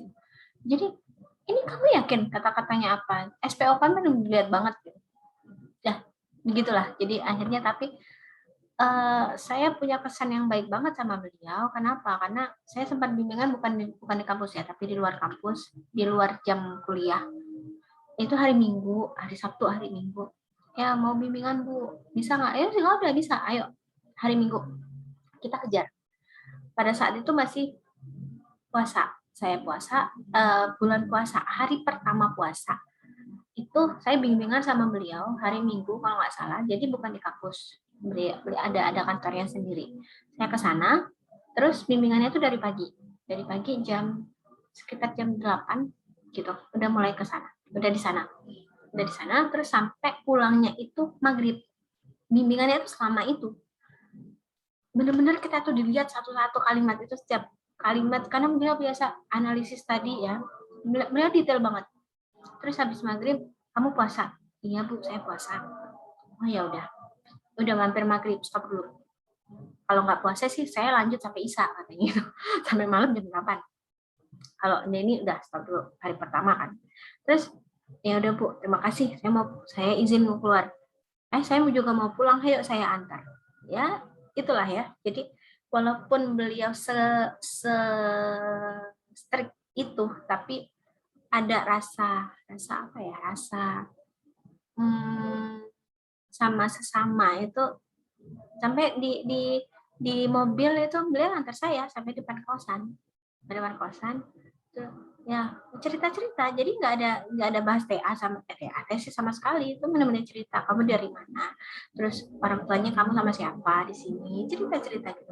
Memang nggak jauh sih cerita, terus akhirnya saya mau turun, saya salim sama beliau kasih. Terus lucu, bukan lucu sih, yang benar-benar saya terpukau sama beliau itu adalah kalau waktu sholat azan kedengaran sama beliau itu stop, kita kuliah. Diam dulu katanya, azan. Tunggu berapa menit azan ya udah tunggu. Ya nggak boleh ada cerita, nggak boleh ada yang ngomong, nggak boleh ada yang ngerjain apa-apa, dengerin, diam. Itu yang hebatnya. Beliau memang disebutkan macan Asia, tapi ya solidaritas sesamanya itu saya nggak bisa apa-apa. Kadang, aduh gini ya jadi dosen ya gitu ya. Walaupun secuek apapun kita sama peserta, sama mahasiswa, tapi tetap harus ada rasa solidaritas, harus ada rasa sesama itu harus kuat. Oke, balik lagi ke sini. Jadi memang di sini saya rasa kayaknya banyak yang bilang cukup sulit ya, tapi karena memang belum belajar, ada yang belum belajar. Tapi mudah-mudahan saya mencoba nanti, insya Allah ya, kita bikinnya nggak sesulit itu. Kita bikinnya menarik mungkin supaya pembelajaran itu gampang gitu ya. Mudah-mudahan ya. Ya, jadi memang sebenarnya deadline ya, karena kita itu tadi 3 tier. Yang pertama itu adalah orang, waktu, sama biaya ya. Jadi biasanya memang dikejar-kejar deadline gitu. Ya, tapi kalau misalnya secara tim kita bisa saling komunikasi, saling bertukar pikiran, dan mudah-mudahan biasanya sih hasilnya lebih bagus daripada mengerjakan sendiri. Iya, belum bisa memperkirakan, belum sempat coba buat menganalisis, membayangkan ya itu tadi ya. Kita memang harus benar-benar bisa membayangkan apa yang akan kira-kira akan dikerjakan. Jadi ya, memang bikin YML ini kalau sekali bikin langsung ngerti itu kayaknya susah ya.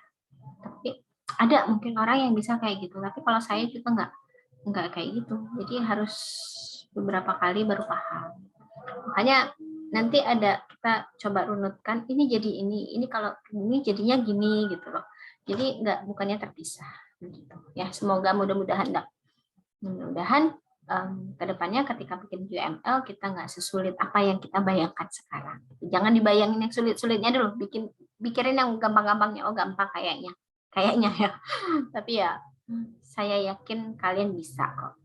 Masa kalian dikalahkan sama yang lain kan? Yang lain bisa, kalian bisa. Oke, baik. Oops, kelihatan kebuka. Baik, itu ya. Semoga kita bisa sama-sama menyelesaikan bikin UML-nya dengan semudah mungkin. Oke, sampai sini ada pertanyaan dulu? Enggak? Kalau tidak ada, saya akan kirim kalian ke breakout room seperti biasa. Bentar. Ini orangnya 31. 6 aja kali ya. 6 breakout room. Nanti saya create. Oke. Sebelumnya yang harus kalian kerjakan adalah sebenarnya di sini hanya pengenalan ininya aja sih. Pengenalan diagramnya aja. Saya kembali share. Nanti per kelompok beda-beda ya. Saya share kembali linknya. Nah, jadi di sini ada ini ya. Ada beberapa diagram, boleh kalian googling gitu. Kira-kira ini adalah diagram apa? Ini diagram apa? Ini diagram apa? Ini diagram apa? Dan ini diagram apa? Itu aja. Ya, tugasnya itu aja. Boleh nanti di sini kan ada teks, kalian tambahkan, tuliskan aja diagram apa. Oke, paham apa yang harus dikerjakan? Paham? Saya, grup 1. Oke, baik. Ya, saya share. Ini grup 3, ya udahlah. Copy link, grup 3. Acak aja ini jadinya. Ya, itu jadi saya cerita-cerita tuh sama kalian tentang beliau. Tapi membekas banget loh. Membekas banget, bukan membekas yang jelek-jeleknya tapi ya. Beliau itu benar kadang. Ibu Ingriani Lim. Jadi kalau kata saya sekiller-killernya dosen yang ada di Fasilkom itu biasa aja. Saya nggak masukkan beliau killer karena saya udah ketemu yang lebih lagi. Gitu. Jadi ya itu tadi saya suka terharu sama beliau. Aduh ibu, walaupun ibu seperti itu, katanya beliau sekarang sudah pensiun. Ya kalau pada saat itu sih, pada saat ngajar kami itu, saya tuh capek ngajar kalian, tau nggak? Saya capek. Kenapa? Kalian nggak ngerti-ngerti apa yang saya jelasin. Kalian itu masuk maunya kerjaan kalian. Saya mau ini aja, pensiun aja. Bu jangan, selesain kami dulu. Nah, saya mau pensiun aja, saya capek. Saya stres kayaknya gitu, ngajar kayak gini. Tapi ya nggak tahu, cuma omongan beliau aja. Tapi ternyata katanya sih beliau udah benar-benar pensiun sekarang. Semoga kita bisa. Ya kalau saya sih nggak mau ya terlalu killer juga sih sama peserta, sama mahasiswa disuruh bolongin sepatu, nanti mamanya marah. Itu sepatu mahal, sendal mahal kamu bolong-bolongin. Saya nggak ya. Tapi ya saya coba ambil bagaimana cara beliau mengajar aja. Beliau ngajarnya nggak gini, kami dibentak, tapi bentaknya ya memang nggak sakit hati sih. Oke, itulah sedikit-sedikit ya. Jadi saya akan buka breakout room. Saya buka dulu ya. Jadi silakan di copy dulu ya. Sebentar saya buka breakout room. Waktunya kayaknya 15 menit cukup ya. Kan cuma ngasih itu aja. Saya buka breakout room 6 room. Nanti saya assign-kan kalian ke roomnya masing-masing ya. Diacak lagi berarti di sini. Oke, sudah di copy. Nanti saya mulai assign nih.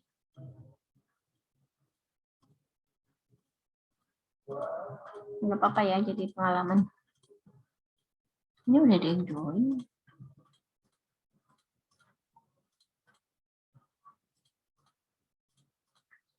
Ini room ini kok.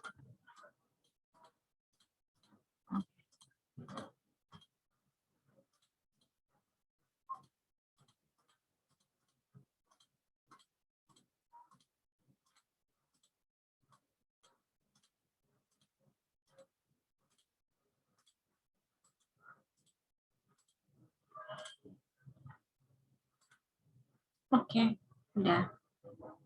Selamat bekerja.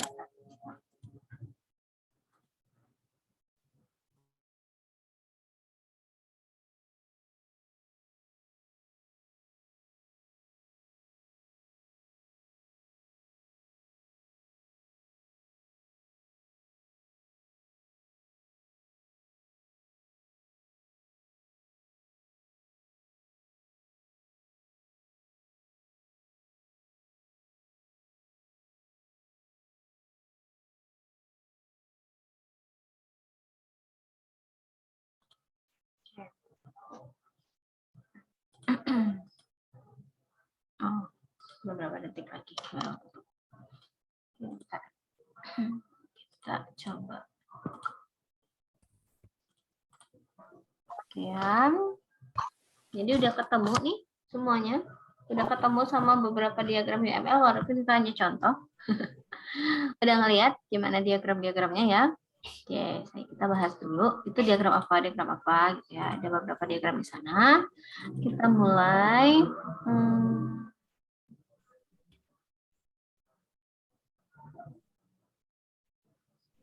Oke, bentar.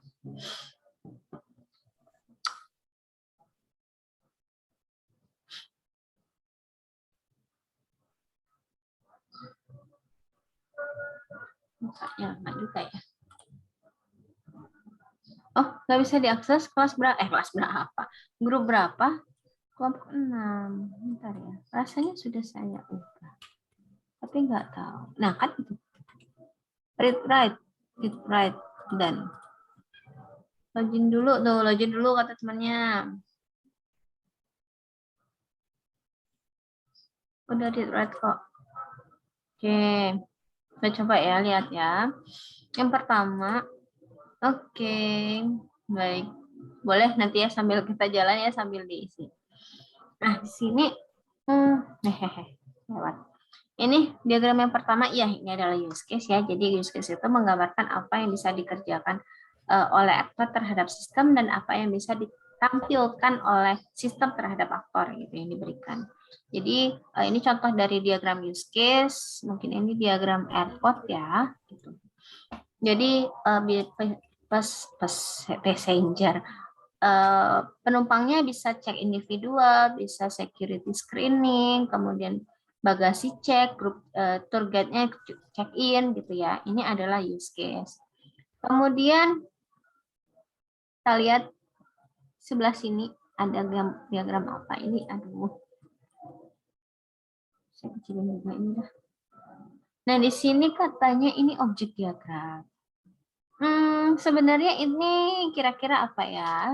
Kira-kira ini bukan objek, sebentar. Saya juga copy sini. Kayaknya ini kelas diagram ya? Kelas diagram ini. Ini adalah kelas diagram. Jadi di sini adalah kelas-kelas. Jadi mungkin nggak dituliskan metodenya ya, tapi di sini sudah dituliskan atributnya aja. Book, ISBN, title, summary. Author bisa menuliskan buku. Jadi di dalam penulis bisa menuliskan buku, bisa satu penulis atau banyak penulis menuliskan satu buku, atau satu penulis menuliskan banyak buku, seperti itu. Account ya, ada akun yang bisa minjem buku, outbook item, ada katalog kayak gitu ya. Jadi di sini kelas diagram menggambarkan kemarin kita belajar kelas objek ya, baru didefinisikan. Nah di sini salah satu contoh dari kelas diagram. Jadi bagaimana hubungan antara satu kelas sama kelas yang lain. Nah begitu. Ini sequence diagram ya, karena nanti di sini ada lifetime-nya biasanya. Ada lifetime-nya, ini interface-nya, ini adalah objeknya. Jadi dia itu memanggil, ini kalau ini membuat objek, kalau ini memanggil validate, ini manggil metode yang ada di kelas lain, yang ada di objek, di kelas lain begitu. Ya, jadi misalnya di kelas ini ada validate, maka di sini akan dipanggil validate-nya. Ini adalah contoh, ini reference ya, kalau bagaimana error handling-nya. Sequence diagram. Jadi ada lifetime, ini ada lifetime-nya. Kemudian kapan dia panggil, sebenarnya dia berdasarkan urutan. Jadi mulai dari sini validate. Kadang-kala juga di sequence diagram ini kasih nomor. Validate ini nomor 1, validate ini nomor 2 gitu. Read ini nomor 3 gitu, bisa dikasih nomor 3. Terus nanti di sini balik ke sini ketika error dia ada handling, nanti akan tampilnya ke sini. Kalau bagaimana error handlingnya. Nah, ini ada waktunya, ada lifetime-nya. Kalau ini ya, ini activity ya, activity diagram. Mulai dari sini ada start, ada akhirnya. Jadi apa yang bisa dikerjakan di dalam sistem? Kadang seperti ini, kadang juga ada yang kayak dua urutan kayak gitu ya. Send email bisa receive respond. Kalau ini yang kerjanya apa? Paralel ya. Kalau kayak gini kerjanya paralel. Kalau ini ya pengkondisian ya, nanti harusnya pengkondisian ini nanti tercermin juga di sini. Jadi di activity diagram misalnya di sini ada kondisi, maka nanti di sequence diagram nanti harusnya ada kondisi juga, if-nya kemana, kalau else-nya kemana gitu, harusnya kelihatan di sana. Kemudian ini receive respond, kalau misalnya ini error ya stop. Sebenarnya sih kalau activity diagram ini ngelihat kayak ini juga kayak skenario kan ada alternatif, ada yang utama. Jadi kalau misalnya di skenarionya ada utama, ada alternatif, berarti ada kondisi di sini. Nah, kondisi di sini nanti harusnya tercermin juga di sequence. Kalau ada kondisi, berarti di sequence-nya juga harus ada kondisi, kayak gitu. Ya, nanti kelihatannya alurnya kayak gitu. Ini sequence activity ya. Jadi ada awalnya itu yang ini, end-nya itu yang ini nanti. Ya. Ini if kondisi ya, kalau misalnya berhasil email, kirim email ke sini, kalau nggak berhasil, else lain itu akan kirim ke reguler. Oke, ini bukan package diagram, tapi ini adalah state diagram. Mirip ya sebenarnya sama ini. Tapi dia ada ini ya, apa yang dia kerjakan, loopingnya selama apa. Ini state diagram sebenarnya, bukan package. Kalau package itu mirip kayak objek lagi, kelas diagram, tapi biasanya itu dibentuknya kayak gini, ada kotak misalnya. Nah, kotak ini adalah package. Jadi nanti nama package-nya di sini. Ataupun misalnya nggak ada isinya, ya, tapi hanya nama kelasnya aja, tapi dibentuk kotak kayak gini, gitu. Nah, ada nama package-nya. Itu biasanya kalau package diagram. Ya, jadi ada looping-nya, selama apa dia akan nunggu. Ya, selama apa dia akan nunggu. Begitu. Baik. Kelompok 2 mana?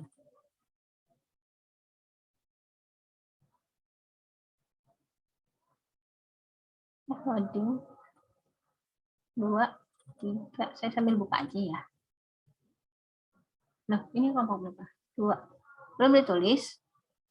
Atau nggak bisa akses? Atau tinggal Udah, Bu. Udah ditulis, Bu. Udah ada. Coba-coba ya. Saya refresh dulu. Mungkin. Ini kelompok 3 ya. Saya edit.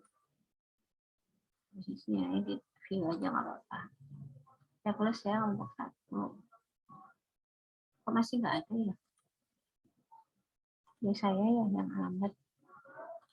Coba lagi. Saya tulis.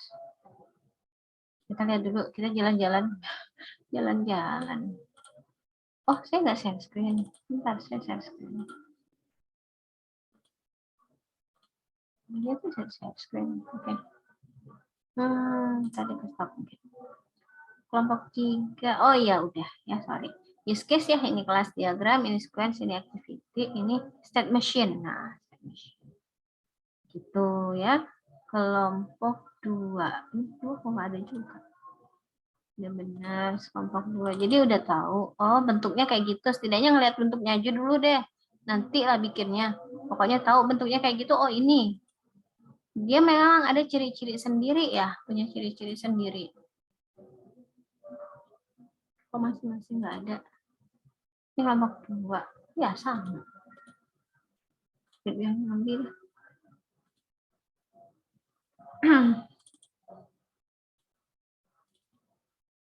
Saya buka semua aja. Biar cepat. Udah mau maghrib. Nanggung sih sebentar ya. Kita tunggu aja dulu. Kami masih nggak bisa. Masih nggak bisa ya. Kelompok berapa? Kelompok 4 tadi. Kelompok 6. Oh ya udah, screenshot-nya aja. Ini bisa ngedit di sini nggak? Oke, saya lihat kelompok 5 dulu deh. Ya, use case ini kelas ya. Ini interaction overview. Enggak, ini bukan interaction. Tapi dia kalau ada lifetime-nya kayak gini, ingat ya, itu sequence diagram. Sebenarnya di sini sudah ada ini sih, bocoran SD sequence diagram. Kalau kalian nyadar. Enggak, ini activity ya, ini state machine. Jadi kalau state machine itu ada biasanya yang kayak gini, sebab dia nunggu. Kalau lift mau buka pintu, dia nunggu selama apa, misalnya 2 menit gitu ya, 2 menit kelamaan, 1 menit, baru dia akan nutup, state-nya berubah. Misalnya sih gitu. Ada state-nya. Berhenti close. Kelompok 5. Ini kelompok berapa? 4. Kelompok masih nggak bisa ya. Kelompok berapa tadi? 6, sorry.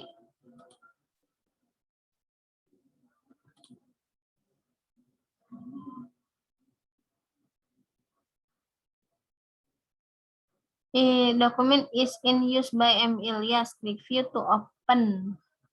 M. Ilyasnya ya? Iya, Bu. Tampaknya yang grup 2 ini sama Bu dengan grup 6. Oh gitu. Linknya. Link sama. Sama. Salah copy. Oh gitu. Ya udah. Jadi tadi harusnya grup 6 ya. Ini kelompok 2 ya. Iya, Bu. sorry. Nah, ini kelompok 2 nih, grup 2 nih. Coba ya nanti ditambahin aja nggak apa-apa.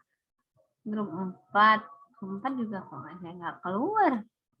Grup 2 tadi udah belum? Bentar. Grup 2 lagi, grup 6. Sorry. Saya read view aja deh. View read only. Duh. Ya, oke, kita lihat. Dulu kok hilang. Oke, use case ya. Ya, ini kelas diagram ya, bukan objek. Kalau objek nanti bentuknya beda. Kalau objek nggak ada isinya. Mungkin kalian terkecoh ya antara kelas sama objek. Kalau objek itu nggak ada atributnya. Jadi hanya ada book itu nanti jadi apa, dan bentuknya itu beda ya, bentuknya bulat-bulat, itu baru objek. Ini sketch ya, ini activity, ini state, ini state-nya beda bentuknya. Kalau kelas kan kemarin kita belajar ada tiga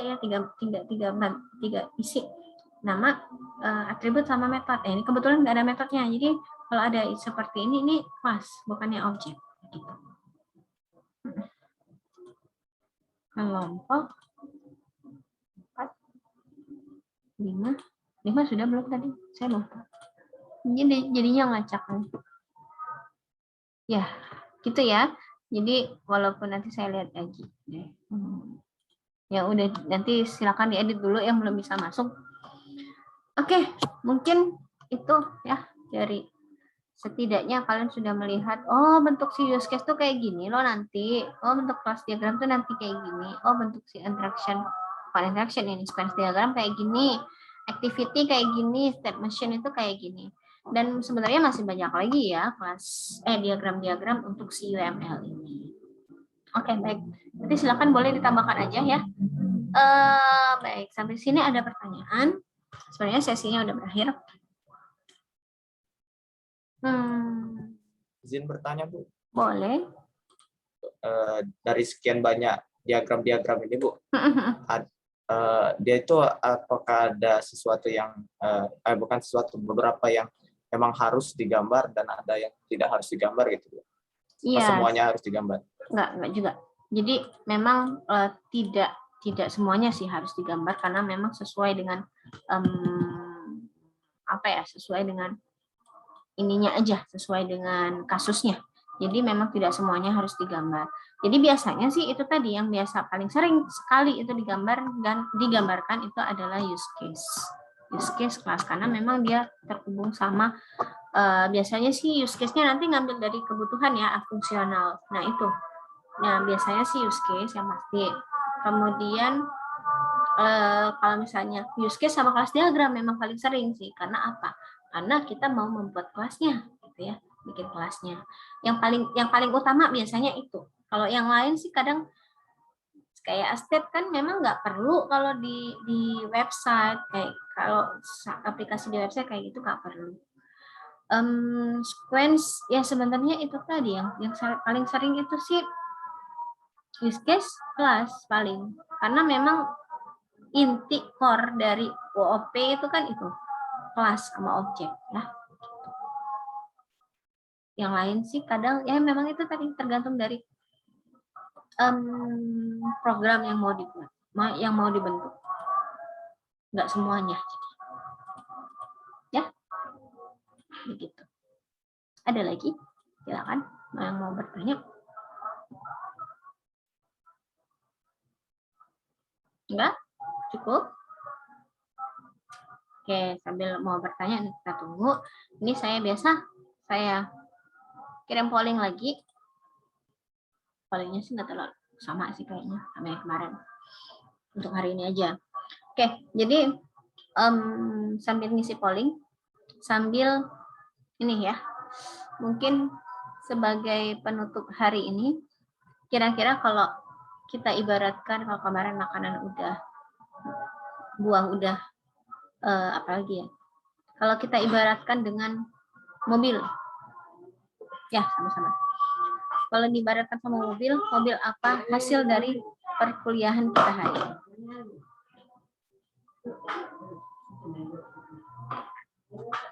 Silakan boleh tulis di chat juga nggak apa-apa.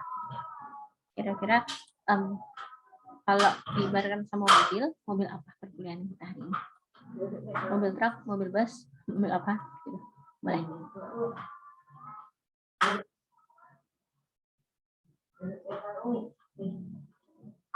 Boleh tulis di chat aja.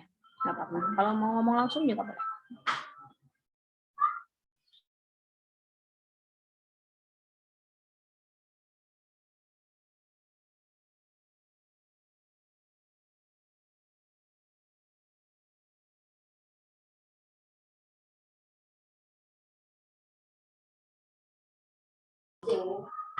Ya, silakan dituliskan di chat. Mobil apa? Jenis mobil boleh, apapun lah. Kita kan sudah belajar objek ya. Kemarin contohnya juga udah mobil gitu ya. Sekarang mobil apa hari ini?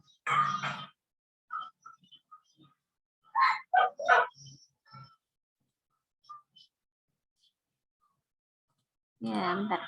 Mobil bus, kenapa mobil bus? Mobil pejabat, Bu. Pajero, ya. Kenapa Pajero? Mobil pejabat, Bu, karena mobil ini membawa ilmu yang sangat penting bagi tema OST. Ya, ya, mudah-mudahan ya. Jadi awal yang baik untuk pelajaran OST selanjutnya. Sangat berkesan. Mobil bus, muatannya banyak mungkin.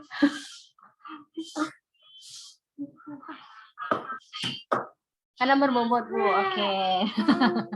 Baik, kalau begitu ya, mungkin saya cukupkan pertemuan kita sampai hari ini. Sampai sini dulu. Semoga bermanfaat, semoga kita selalu semangat. Angkot layo. Kenapa angkot layo? Badak geluduk. Rame, Damri. Kalian udah dengar suara-suara kan? Suara bingo. Oh, oke. Damri, kenapa Damri? Kenapa angkot layo? Mobil jeep, kenapa mobil jeep? Asik. Ada suara, ada lagu. Ya, baiklah. Mobil kijang satu ganti. Oh, ganti. Mobil kijang satu. Untuk pembuka ya, sebab ya. Mahal tapi ya angkot layo. Oh, memang berapa? Biasanya murah. Biasanya 2.000 kan. Oke lah.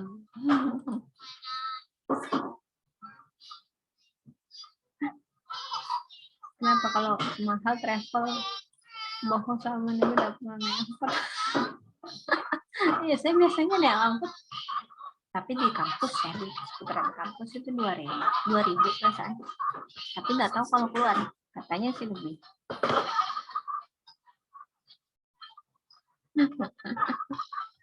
Ini ngomongin layo, mungkin yang lain bingung apa itu. Ngomongin bahasa Palembang, yang di luar Palembang bingung apa ini gitu. Pernah ngakot. Oke, baik ya. And fullnya saya tutup. Terus, oke, baik. Semoga perkuliahan hari ini bisa mengantarkan kita semua untuk belajar diagram ya, nanti belajar diagram mulai dari use case, kemudian nanti kelas diagram ya. Semoga bisa menyelesaikan diagram-diagram tersebut dengan baik, bisa mengerti, bisa paham apa isinya. Berdasarkan dari hari ini udah ketemu juga sama diagram-diagramnya, udah tahu bentuk-bentuknya kayak gitu ya, yang akan kita buat. Mungkin itu aja. Terima kasih atas perhatian hari ini. Terima kasih atas semua partisipasinya hari ini. Saya cukupkan pertemuan kita hari ini. Saya tutup. Wassalamualaikum warahmatullahi wabarakatuh. Waalaikumsalam warahmatullahi wabarakatuh. Terima kasih, Bu. Ya, saya close ya.